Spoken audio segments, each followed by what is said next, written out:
Siddipet commissioner గారి ఆదేశాల మేరకు సిద్దిపేట టాస్క్ ఫోర్స్ అధికారులు మరియు చేర్యాల ఎస్ఐ గారు వారికి వచ్చిన సమాచారం మేరకు చేర్యాల పట్టణ శివారులో లక్ష్మీనరసింహస్వామి టెంపుల్ బ్యాక్ సైడ్న ఇద్దరు వ్యక్తులు గంజాయి తాగుతూ అమ్మటానికి ప్రయత్నిస్తున్నారన్న సమాచారం మేరకు అక్కడికి వెళ్ళి మరి ఇద్దరు వ్యక్తుల్ని అదుపులోకి తీసుకోవడం జరిగింది.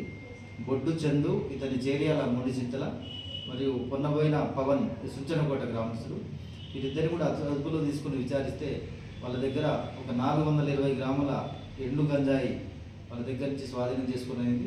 అదేవిధంగా గంజాయి తాగడానికి ఉపయోగించే ఈ బంగ్ అనేది ఈ స్ప్రైట్ బాటిల్ చిన్న బాటిల్ తోటి దానికి ఒక పైపు కలిగించి బంగ్ అనేది తయారు చేశారు. దీన్ని స్వాధీనం చేసుకోవడం జరిగింది. అదేవిధంగా గంజాయిని తాగడానికి ఉపయోగించే రోల్ పేపర్స్, దీంట్లో పేపర్స్ ఉంటాయి, ఆ పేపర్స్ని యూజ్ చేసి గంజాయి తాగడం జరుగుతుంది.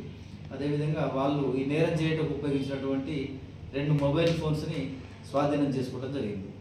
వీళ్ళు సరైన చదువులు లేకుండా చిన్న చిన్న పనులు చేసుకుంటూ హైదరాబాద్లో ఇక్కడ చేసుకుంటూ తిరుగుతూ హైదరాబాద్లో వీళ్ళకు గంజాయి తాగడం అలవాటైంది.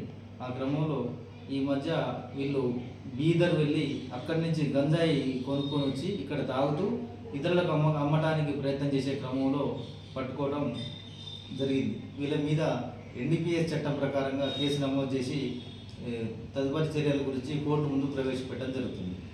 మన చేర్యాల ఏరియాలో ఈ కొంతమంది యువకులు ఈ విధంగా ఈ గంజాయి తాగటానికి అలవాటుపడి ఇతరులకు అలవాటు చేయడానికి అమ్మటానికి ప్రయత్నం చేస్తున్న క్రమంలో ఈ సంవత్సరం ఇప్పటివరకు దాదాపు ఒక 10 మంది మీద వాళ్ళని పట్టుకొని కేసులు నమోదు చేసి కోర్టు ద్వారా విచారణ జరపడం జరుగుతుంది.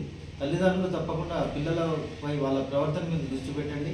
ఎవరైతే ఇప్పటిదాకా పట్టుకున్న వాళ్ళని గమనించినట్లయితే తల్లిదండ్రులు సరైన వాళ్ళపై అవగాహన లేక వాళ్ళపై అదుపు ఆజ్ఞ లేక ఉండటం వల్ల తల్లిదండ్రులు వీళ్ళని పట్టించుకోకపోవటం వల్ల వీళ్ళు కూడా తల్లిదండ్రులకు మాట వినకుండా ఉన్న వాళ్ళు మాత్రమే ఈ గంజాయిని సేవించుతూ ఈ గంజాయి కేసుల్లో వాళ్ళు ఇన్వాల్వ్ అవ్వడం జరుగుతుంది. కాబట్టి తల్లిదండ్రులు కూడా తమ పిల్లల ప్రవర్తన మీద చదువుల పట్ల దృష్టి పెట్టి పిల్లలెవరు కూడా ఈ గంజాయి పట్ల ఆకర్షితులై జీవితాన్ని నాశనం చేసుకోవద్దని, ఈ గంజాయిని నిర్మూలించే క్రమంలో పోలీసు వారికి సహకరించాల్సిందిగా కోరుకుంటున్నాను. అతి తక్కువ సమయంలో మీ వ్యాపార సామ్రాజ్యాన్ని పెంచుకోవాలనుకుంటున్నారా? తక్కువ ఖర్చుతో ఎక్కువ పబ్లిసిటీ చేయాలనుకుంటున్నారా? అయితే ఇంకెందుకు ఆలస్యం? మీ జేఎన్టీవీ తెలంగాణ ఛానల్లో అతి తక్కువ ఖర్చుతో ప్రకటనలివ్వండి. అత్యధిక లాభాలను సాధించుకోండి.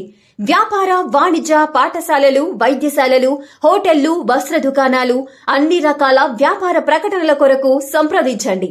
మా ఫోన్ నంబర్స్ 8558288081 9247896607.